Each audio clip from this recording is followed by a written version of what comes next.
傳統文化裏邊，紫色確實有紫氣東來嘅意思。琴日有位粉絲過嚟揾錢錢，佢話佢一直深信運氣係實力嘅一部分。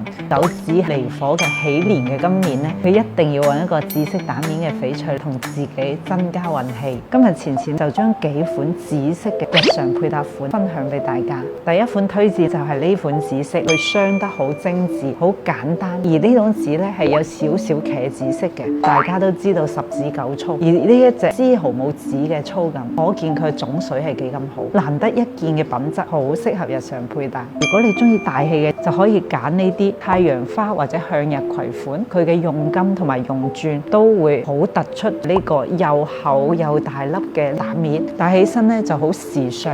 喺 K 金嘅滿圈鑲嵌下邊，貼合起身就好大氣，好吸睛。唔單止可以提升你嘅能量，仲可以提升你自己嘅氣場。之前咧經常有粉絲話佢想揾呢一種耳環，咁呢個咧就做咗一對種水好好嘅紫色小耳釘，少少嘅太陽花，裏邊加咗一啲啲嘅綠色，睇起身嘅時候係咪好嬌俏呢？仲有一啲簡約款嘅耳釘，無論你配搭日常嘅咩顏色嘅衫啦，佢都係可以提亮膚色。當微風吹過嘅時候，呢個紫色佢就若隱若現，好靈動。呢個就係紫色最大嘅魅力。蛋面設計咧，每個因人而異嘅。紫色嘅蛋面我哋仲有好多，呢度淨係鑲咗一部分。如果你對蛋面對款式有要求，亦都可以喺評論區留言俾錢錢，錢錢幫你安排。關注錢錢買翡翠唔踩坑。